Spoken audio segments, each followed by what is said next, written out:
ہدایت کیا ہے؟ ہیا ارات الطریق، ایک تو ہے راستہ دکھلانا، جس کو راہ نمائی کہتے ہیں، نمودن سے دکھانا۔ کسی نے پوچھا کہ میں نے فلاں جگہ پہ جانا ہے، تو ہم نے کہا یہاں سے سیدھے باہر نکل جانا، دائیں بائیں آگے بائی پاس آئے گا تو آپ یوں ادھر ہو جانا۔ یہ ہے ارات الطریق، راستہ دکھلا دینا، راستہ بتلا دینا۔ اس میں بھٹکنے کے امکان موجود ہے، تھوڑی سی غلطی لگ گئی تو آپ اور سمت بھی نکل سکتے ہیں۔ پھر اگر راستے کے اندر جگہ جگہ دشمن بھی کھڑا ہو تو پھر تو امکان اور زیادہ بڑھ جاتے ہیں۔ تو یہ ارات الطریق کا مفہوم ہے۔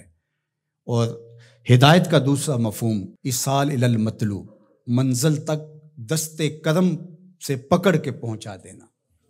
تو یہاں دوسرا معنی ہے، اس لیے علماء نے اس کا معنی کیا مجھے سیدھی راہ پہ چلا۔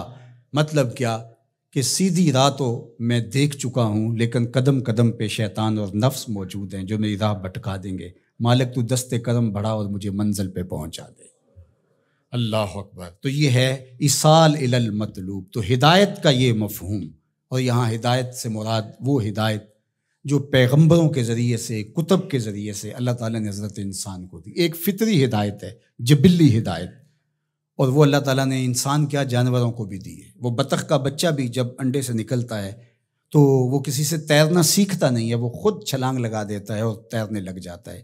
یہ جبلی اور فطری ہدایت اللہ نے اس کو القاء رکھی ہے۔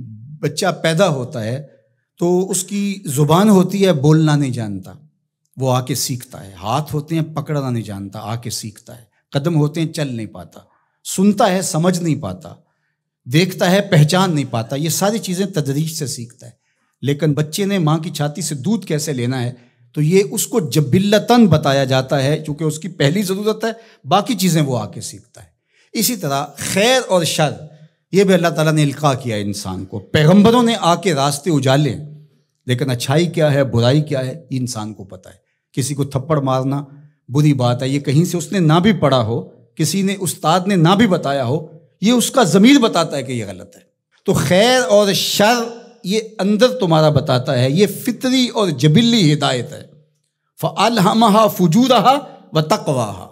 اللہ اِنَّا هَدَيْنَاهُ السَّبِيلَ إِمَّا شَاكِرًا وَإِمَّا كَفُورًا۔ یہ فطری جبلی ہدایت ہے، لیکن انسان کے لیے وہ کافی نہیں ہے۔ اس لیے اللہ کی بارگاہ میں عرض گزار ہوا، اهدنا الصراط المستقیم۔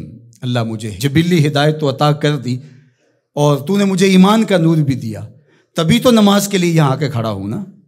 وضو کیا ہے، مسجد میں آیا ہے، لباس پہنا ہے، ہاتھ باندھے ہیں، قبلہ رخ کیا ہے، اور پھر بھی ہدایت مانگ رہا ہے، تو پھر اس کا مطلب یہ ہے کہ یہ استقامت ہدایت پہ مانگ رہا ہے، اور ایصال الی المطلوب والی ہدایت طلب کر رہا ہے کہ جگہ جگہ شیطان موجود ہے، مجھے بھٹکا دے گا، میرے مالک مجھے منزل مقصود تک پہنچا دے۔ صراط مستقیم، سیدھی راہ۔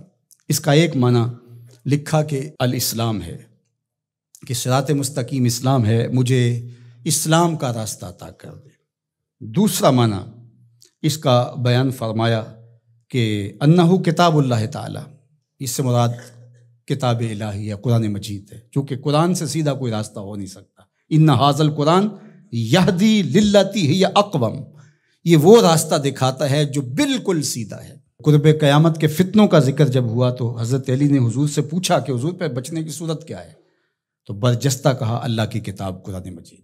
تیسرا معنی انہ الطریق الہادی الی دین اللہ تعالی، یہ اللہ کے دین کی طرف جو راستہ ہے، وہ راستہ اللہ کے حضور اتنی تمہید کے بعد مانگا گیا تاکہ میں خیر کی راہوں پہ رہوں اور میری مدد نصرت مالک تیرے کرم پہ رہے۔ یہ حضرت عبداللہ ابن عباس رضی اللہ تعالیٰ عنہ کا قول ہے، اور فرماتے ہیں کہ یہ وہ راستہ لا عوج فیہ ہے، جس میں کوئی ٹیڑھا پن نہیں ہے، مستقیم بالکل، اور یہ اعتدال کا راستہ ہے، نہ افراط کا راستہ نہ تفریط کا راستہ، یہ بالکل معتدل راستہ ہے۔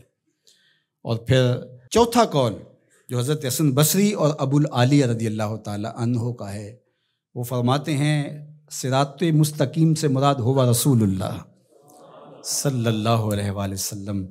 کہا کہ نمازی نماز میں کھڑے ہو کے ہاتھ باندھ کر کے کہتا ہے مالک مجھے محبوب کی دہلیز نصیب کر دے، مجھے محبوب کی چوکھٹ نصیب کر دے، کیونکہ اگر یہ در نصیب ہو گیا تو خدا کا گھر نصیب ہو گیا۔